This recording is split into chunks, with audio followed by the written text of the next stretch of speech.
नमस्कार, आवाज समाचार देख रहे हैं आप और आपके साथ मैं हूं स्मिता रिशाल। वक्त हो गया है 5 बजे तक की तमाम बड़ी और अहम खबरों का, जिस पर करेंगे नजर। लेकिन उससे पहले नजर इस वक्त की हेडलाइंस पर।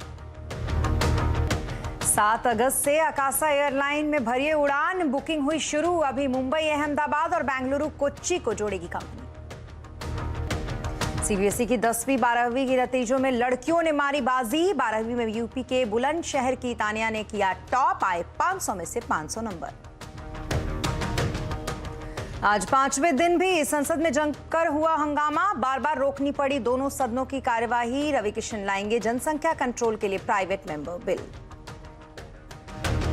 बाजार ने लगाया तेजी का सिक्सर। सेंसेक्स निफ्टी करीब 3 महीने के ऊपरी स्तर पर बंद। बैंकिंग फाइनेंस शेयरों में अच्छी खरीदारी। सेंसेक्स 390, निफ्टी 114 पॉइंट चढ़े। आज नतीजों से पहले रिलायंस में करीब 1% की तेजी। चैलेंजिंग माहौल में भी अच्छे नतीजों की उम्मीद। आजादी के अमृत महोत्सव पर खास तैयारी। 13 से 15 अगस्त तक देश के हर घर में फहराएगा तिरंगा। पीएम मोदी ने लोगों से की खास अपील। हिमाचल प्रदेश में चीन बॉर्डर के पास आईटीबीपी के जवानों ने ऊंची चोटियों पर तिरंगा लहराकर दिया हर घर तिरंगे का संदेश। और बुलेटिन की शुरुआत करेंगे सीबीएसई बोर्ड के आए एग्जाम के नतीजों से, जो घोषित हो चुके हैं। और इसमें 10वीं और 12वीं के नतीजों में एक बार फिर लड़कियों ने बाजी मारी है। 12वीं की अगर बात करें तो इसमें इस बार बुलंदशहर की तानिया सिंह ने टॉप किया है। उनको 500 में से 500 अंक मिले। इसी के साथ 12वीं में कुल मिलाकर 92.71% छात्र छात्राएं इस बार पास हुए हैं, जिसमें लड़कों की तुलना में 3.29% ज्यादा लड़कियों ने बोर्ड परीक्षा में पास किया है। वहीं 10वीं में कुल 94.40% छात्र पास हुए हैं। इस बार 12वीं में 1,34,000 बच्चों को 90% से ज्यादा नंबर मिले हैं। और अगर अब तक आपने अपना रिजल्ट नहीं देखा हो तो आप जाकर अपना रिजल्ट वेबसाइट पर चेक कर सकते हैं, cbse.gov.in या फिर cbseresult.inc.in पर आप अपना रिजल्ट देख सकते हैं। सीबीएसई 12वीं की टॉपर तानिया सिंह को 500 में से 500 अंक मिले हैं। वो भविष्य में आईएएस बनना चाहती हैं। आइए आपको सुनवाते हैं क्या कह रही हैं तानिया। सर, मैं यूपीएससी क्लियर करना चाहती हूँ। मेरा बचपन से ड्रीम है कि मैं आईएएस ऑफिसर बनूँ। टीचर्स यहाँ पर बहुत ज़्यादा हार्ड वर्किंग है। सबके इतने अच्छे मार्क्स सिर्फ टीचर्स की वजह से ही आए हैं। अगर टीचर्स इतना अच्छा परफॉर्म नहीं करते, हमारे साथ इतनी मेहनत नहीं करते, तो हम सबके इतने अच्छे मार्क्स नहीं आ पाते। और अब बात करेंगे सीबीएसई बोर्ड के 10वीं के एग्जाम में टॉपर नोएडा के मयंक यादव की, जिनको 100% मार्क्स मिले हैं। मिटी इंटरनेशनल स्कूल में पढ़ने वाले मयंक यादव और उनके पेरेंट्स से खास बातचीत की हमारे संवाददाता ने। आपको जरूर सुनना चाहिए। सीबीएसई बोर्ड के 10वीं में मयंक यादव ने 500 में से 500 नंबर लिया है और ये इस वक्त हमारे साथ मौजूद है। मयंक, कितनी खुशी की बात है। 500 में 500 नंबर हमने तो कभी सुना नहीं था ना। हम लोग जब पढ़ते थे तो कभी तो ऐसा आया भी नहीं था। मैंने भी कभी नहीं सुना था, ना मैंने सोचा था, पर बहुत खुश हूँ अब आ चुके हैं। सारा हार्डवर्क, करेज, डिटर्मिनेशन, टीचर और स्कूल का सपोर्ट। मैं थैंक करना चाहूँगा chairperson ma'am, director principal ma'am को, हमारी सारी टीचर्स को। पैंडेमिक के अंदर भी जो इतनी डिफ़िकल्ट सिचुएशन थी, सब ने अपना पूरा सपोर्ट दिया। मेरी फैमिली ने भी कंसिस्टेंटली मोटिवेट किया मुझे और उसी की वजह से सब हो पाया है। मयंक, ये बताइए कि पढ़ने का क्या बहुत ज़्यादा पढ़ाकू हैं आप या मतलब नॉर्मल पढ़ाई करते हैं आप? मैं नॉर्मल पढ़ाई करने की कोशिश करता था। बस जो क्लास में कराया वो रिवाइज कर लो, होमवर्क कर लो, और बाकी जो मैं हॉबीज़ करने से रिलैक्स होता हूँ उससे, वरना तो ज़्यादा ओवरबर्न ना हो। जी जी। कोई स्ट्रेटेजी बनाई थी आपने कि मुझे टॉप करना है, या इस तरह का कुछ मन में था कभी? नहीं, मैंने बस ये सोचा था अच्छे मार्क्स लाने, 90 अबव आ जाए तो सही रहेगा। मैंने ये नहीं सोचा था कि पूरे फुल मार्क्स लाने हैं। और स्ट्रैटेजी भी बस इतनी थी कि अच्छे मार्क्स आ जाए सारे सब्जेक्ट्स में और जितना में आ पाए। और अब बात करेंगे ओलंपिक स्वर्ण पदक विजेता नीरज चोपड़ा की, जिन्होंने एक और शानदार प्रदर्शन किया है। नीरज ने वर्ल्ड एथलेटिक्स चैंपियनशिप के फाइनल के लिए क्वालिफाई कर लिया। अपने पहले ही प्रयास में उन्होंने 83.39 मीटर तक भाला फेंक दिया और इसी के साथ पुरुषों की भाला फेंक फाइनल में जगह बना ली। टोक्यो ओलंपिक के स्वर्ण पदक विजेता नीरज चोपड़ा अब वर्ल्ड एथलेटिक्स चैंपियनशिप में भी स्वर्णिम सफलता के बेहद करीब पहुंच चुके हैं। देश में जनसंख्या काबू में करने के लिए कानून पर चर्चा फिर से अब गर्म होने लगी है। अब बीजेपी सांसद रवि किशन ने कहा है कि वो इसके लिए प्राइवेट मेंबर बिल पेश करेंगे। रवि किशन के बिल की डिटेल क्या है ये तो अभी साफ नहीं है, लेकिन रवि किशन का कहना है कि जनसंख्या विस्फोट देश की सबसे बड़ी समस्या है और इस बिल के पास होने के बाद भारत विश्व गुरु बनेगा। देखिए, सुपर पावर का जो सपना यशस्वी प्रधानमंत्री जी देख रहे हैं, हम लोग विश्व गुरु तभी बनेंगे जब जनसंख्या नियंत्रण बिल आएगा। जनसंख्या पे नियंत्रण लाना बहुत जरूरी है। जो हिसाब से जनसंख्या बढ़ रही है, एक विस्फोट की ओर हम लोग जा रहे हैं। विकास के रास्ते पर जाएगा बिल। और मेरी बात याद है, जिस दिन ये पारित होता है, ये देश विश्व गुरु बनने की पूरी तरह एक उड़ान भर चुका होगा। और अब बात द्रौपदी मुर्मू की, जिनके राष्ट्रपति चुने जाने के बाद उन्हें पूरे देश से बधाई मिल रही है। आज भी उनसे मिलने के लिए कई नेता पहुंचे। हालांकि उनका शपथ ग्रहण समारोह 25 जुलाई को होगा, लेकिन उससे पहले कल प्रधानमंत्री मोदी ने उन्हें मिलकर बधाई दी। सोनिया गांधी ने भी उन्हें बधाई दी है। आज शाम को पीएम मोदी राष्ट्रपति रामनाथ कोविंद के सम्मान में फेयरवेल डिनर देंगे। और राष्ट्रपति चुनाव में एनडीए की उम्मीदवार द्रौपदी मुर्मू की जबरदस्त जीत के बाद विपक्षी एकता की पोल खुल गई है। जिस तरह क्रॉस वोटिंग हुई है, उसके बाद विपक्षी एकता पर सवाल उठ रहे हैं। आज आवाज अड्डा में इसी पर करेंगे बड़ी चर्चा शाम 7:57 पर।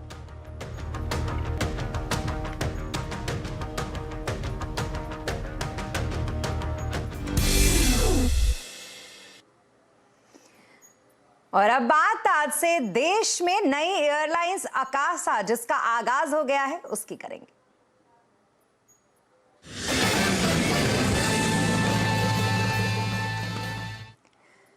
जल्द ही आपको एक नए एयरलाइन में सफर करने का मौका मिलेगा। जी हां, कई दिनों से चर्चा में रही आकाशा एयरलाइन ने आज से बुकिंग शुरू कर दी है।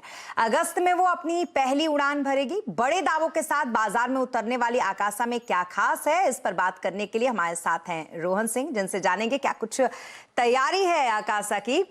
रोहन, क्या प्लान है आकाशा की लॉन्चिंग को लेकर और किस तरीके से प्लानिंग कर रही है कंपनी?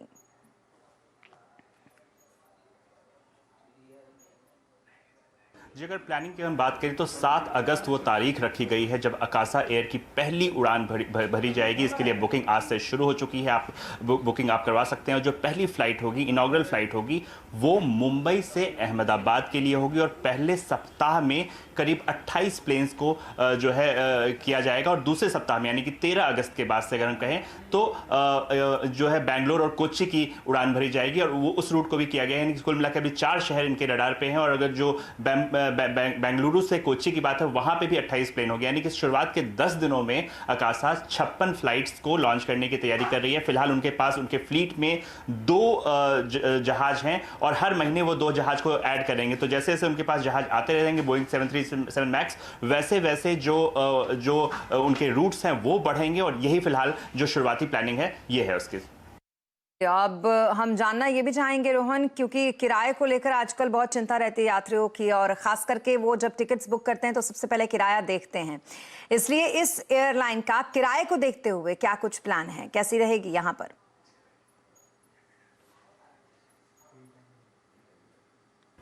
जी, अगर चूंकि शुरुआती किराए हैं तो काफ़ी कॉम्पिटिटिव रखा गया है। फिलहाल अगर हम मुंबई से अहमदाबाद रूट की बात करें तो जो 7 अगस्त का जो टिकट है और पूरे महीने का जो टिकट है वो लगभग 3948 रुपीज़ का है। जो कि अगर उसी दिन जो बाकी एयरलाइंस उस रूट पे जो है ऑपरेट कर रही हैं उनके मुकाबले लगभग 300 रुपये कम है। ठीक इसी तरह अगर कोच्चि बेंगलुरु की बात करें, वहां पे भी आपको 3400 के लगभग का किराया मिलेगा, जो कि बाकी एयरलाइन से 300 रुपये कम है। तो 300 रुपये मायने रखते हैं भारतीय कंज्यूमर्स के लिए। और जब हम टिकट बुक कराते हैं तो कीमत को ज़रूर देखते हैं। लेकिन एक बात मैं कहना चाहूँगा कि फिलहाल ये जो बुकिंग है ये इनके अपने ऐप और इनके पोर्टल पर हो रही है। फिलहाल जो मेक माई ट्रिप या क्लियर ट्रिप या बाकी जो इस तरह के पोर्टल्स हैं वहाँ पर हमें नहीं दिखी है बुकिंग की। लेकिन आकाशा का कहना है कि बहुत जल्दी वो तमाम ट्रैवल एजेंट्स के थ्रू और बाकी OTT जो पोर्टल्स हैं वहाँ पे भी शुरू हो जाएंगे। तब हमें देखना पड़ेगा, क्योंकि इनका इंट्रोडक्टरी प्राइस है, क्या ये प्राइस सस्टेन होता है, क्या बाकी एयरलाइंस जो है कंपटीशन में आके अपने किराए कम करते हैं, और क्या आकाशा का आने वाले दिनों में ये जो 200-300 रुपए का जो कम किराया है वो कंटिन्यू रहता है। और कूपन्स कई सारे एयरलाइंस देते हैं, क्या आकाशा भी इस तरह के ऑफर्स या कूपन्स देगी, इन सब की बात करेंगे। लेकिन शुरुआती जो टिकट किराए हमें दिख रहे हैं वो काफ़ी कॉम्पिटिटिव है, काफ़ी अट्रैक्टिव दिख रहे हैं हमें। बहुत शुक्रिया तमाम डिटेल्स के लिए आपका रोहन। और अब बात अमेज़न के प्राइम डे सेल की करेंगे बात।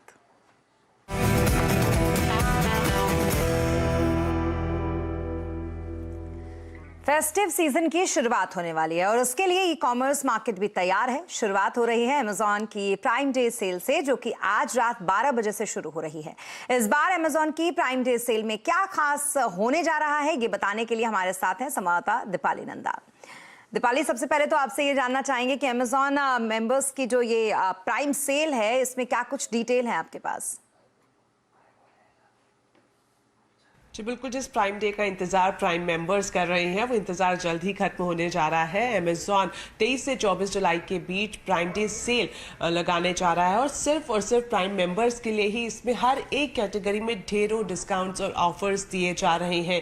अगर हम प्राइम डे सेल की बात करें तो चाहे इलेक्ट्रॉनिक्स हो, स्मार्टफोन हो, स्मार्ट गैजेट्स हो, होम अप्लाइंसेस हो, हर एक कैटेगरी में अच्छा खासा डिस्काउंट इस बार प्राइम मेंबर्स के लिए अमेज़न लेकर आया है। अगर हम प्राइम डे के अलावा आम दिनों की बात करें तो कई सारी सुविधाएं हैं, कई सारी सर्विसेज हैं जो प्राइम डे मेंबर्स को मिलती है, जैसे कि आपको कोई शिपिंग चार्जेस नहीं देने होते, जो लेटेस्ट मूवीज़ हैं, शोज़ हैं, उनकी अनलिमिटेड स्ट्रीमिंग जैसी सर्विसेज प्राइम मेंबर्स को दी जाती है। और बात करें प्राइम डे सेल की तो काफ़ी इंपॉर्टेंट दिन रहते हैं खरीदारी के हिसाब से। प्राइम मेंबर्स की जो विश लिस्ट है वो इस सेल में पूरी होती है, क्योंकि कई सारी ऑफर्स और डिस्काउंट्स इस बार दिए जा रहे हैं। जी, इसके अलावा दीपाली ये भी जानना चाहेंगे कि किन किन कैटेगरीज में और किस किस तरीके का डिस्काउंट या ऑफर इस बार मिल रहा है।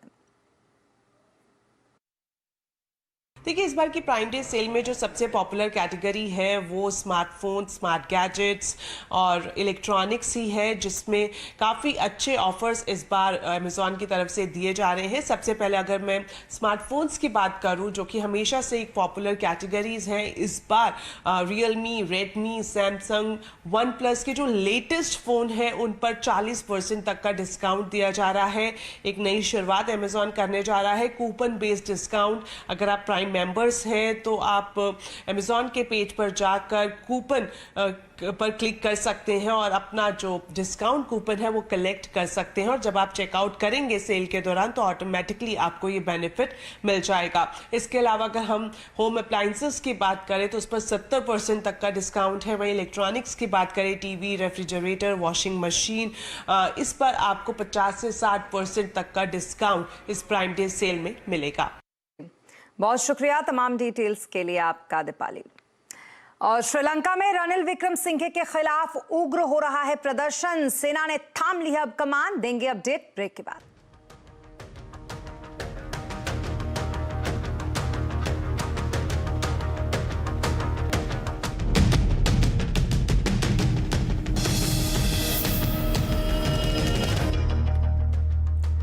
और अब बात करेंगे ब्रेक के बाद श्रीलंका की, क्योंकि श्रीलंका में नए राष्ट्रपति रणिल विक्रमसिंघे के खिलाफ शुरू हुए विरोध प्रदर्शन को अब देखते हुए कोलंबो में सेना ने सुरक्षा व्यवस्था और सख्त कर दी है।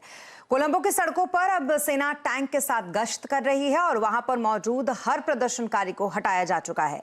सेना ने राष्ट्रपति सचिवालय के अपने सुरक्षा घेरे में ले लिया है फिलहाल। दरअसल राष्ट्रपति बनते ही विक्रमसिंघे ने सेना को कानून व्यवस्था पर लगाम लगाने के लिए कमान सौंप दी है। हालांकि सेना की इस कार्रवाई से रणिल विक्रमसिंघे विपक्ष के भी निशाने पर आ गए हैं। विपक्षी नेता साजिद प्रेमदासा ने कहा कि कार्रवाई को कायरतापूर्ण उन्होंने बताया और पावर का गलत इस्तेमाल करना भी उन्होंने इसे बताया। हमारे सहयोगी अनुपमा झा इस वक्त कोलंबो में है और उन्होंने शहर में सुरक्षा हालात पर ये रिपोर्ट भेजी है जो आपको जरूर देखनी चाहिए।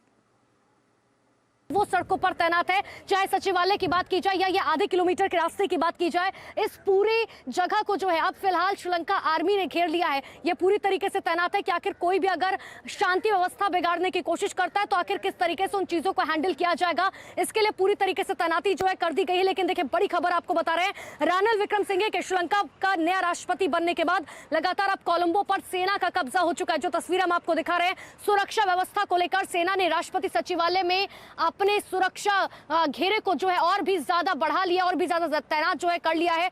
कोलंबो में दरअसल करीब 105 दिनों से जमे प्रदर्शनकारियों को सेना ने आधी रात को उखाड़ फेंका, और जिसकी तस्वीर हम लगातार आपको टेलीविजन स्क्रीन पर दिखा रहे हैं कि आखिर देखिए किस तरीके से रात के 2 बजे करीबन, समझिए ये जो आप अपने टेलीविजन स्क्रीन पर तस्वीरें देख पा रहे हैं, ये श्रीलंका का राष्ट्रपति सचिवालय है, जहां पर बैठकर जो है रानिल विक्रमसिंघे अब आगे की रणनीति बनाएंगे कि आखिर किस तरीके से जो है कामकाज किया जाएगा श्रीलंका में, आखिर किस तरीके से चीजों को मैनेज किया जाएगा, अर्थव्यवस्था जो बिगड़ी हुई है उसे किस तरीके से बनाया जाएगा, जो नाराजगी है युवाओं की उसको किस तरीके से संभाला जाएगा।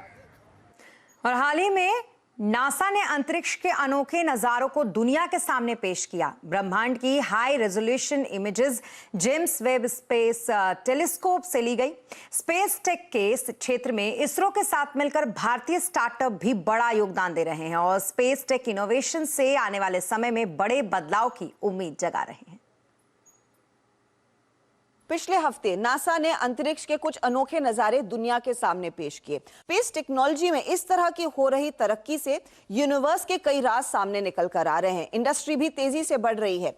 ग्लोबल लेवल की बात कीजिए, 2018 में ये स्पेस इंडस्ट्री $360 बिलियन की थी, जो 2026 तक $558 बिलियन तक बढ़ने का अनुमान है।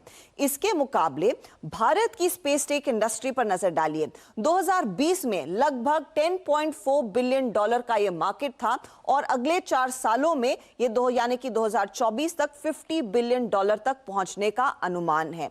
इस समय ग्लोबल स्पेस मार्केट का सिर्फ 2 से 3% हिस्सा भारत के हाथ में है, लेकिन पिछले 2 सालों से जिस तरह से स्पेस टेक में निजी दरवाजे खुल रहे हैं, आंकड़े यहां पर निवेश के बढ़ते दिखाई दे रहे हैं। इसरो के साथ 60 से ज्यादा स्टार्टअप्स रजिस्टर हो गई हैं। भारत में अकेले 120 कंपनियां हैं जो स्पेस टेक में काम कर रही हैं। इन्वेस्टमेंट पर ध्यान दीजिए, 2020 में यह आंकड़ा $22.5 मिलियन का था और 2021 में यह बढ़कर $67.2 मिलियन पर आया, यानी कि एक ही साल में 198% से ज्यादा की ग्रोथ। इन कंपनियों में शामिल कई अनोखे नाम हैं जिन पर आपकी नजरें होनी चाहिए। कौन कौन से हैं वो इंडियन स्पेस टेक प्लेयर्स जो आगे बढ़ने वाले हैं? देखिए वो नाम, ध्रुवा स्पेस, यहां पर अब तक करीब $6.85 मिलियन तक का इन्वेस्टमेंट आया है। स्काई रूट एरोस्पेस में $17 मिलियन तक का इन्वेस्टमेंट आया है। इसके अलावा जो और अग्रसर कंपनियां हैं उनमें आंकड़े और भी बढ़ते हुए दिखाई देंगे। अग्निकुल है, इसके अलावा पिक्सेल जैसी कंपनियां हैं और ये आंकड़े देखिए, अग्निकुल ने अब तक करीब $14.5 मिलियन का फंड रेज किया है। $33 मिलियन से ज्यादा का निवेश पिक्सेल में आया है। तो यहां पर एक और कंपनी है जिसने अब तक करीब $628,000 तक का फंड रेज किया है और वो है एस्ट्रोगेट लैब्स। ये इनफैक्ट कुछ ही कंपनियां हैं जिनके मैंने आपके सामने नाम पेश किए हैं। लिस्ट काफी लंबी है, लेकिन खास बात यह है कि इन कंपनियों की मदद से 2030 तक भारत का जो कमर्शियल स्पेस टेक का मार्केट है वो $77 बिलियन तक पहुंचने की उम्मीद है। और इन दिलचस्प आंकड़ों ने आवाज एंटरप्रेन्योर को फिर से प्रेरित किया भारतीय स्पेस टेक पर बात करने के लिए। आवाज एंटरप्रेन्योर का स्पेस टेक स्पेशल शो देखिए शनिवार सुबह 8:27 पर और रविवार 2:27 पर। आज वर्ल्ड ब्रेन डे है। क्या आप अपनी दिमागी सेहत के प्रति जागरूक हैं? क्या होती है ब्रेन हेल्थ और कैसे रखें इसका सही ख्याल? जानने के लिए देखिए आज कंज्यूमर अड्डा शाम 5:57 पर। और इसी के साथ इस बुलेटिन में फिलहाल इतना ही। आप बने रहें CNBC आवाज के साथ। नमस्कार।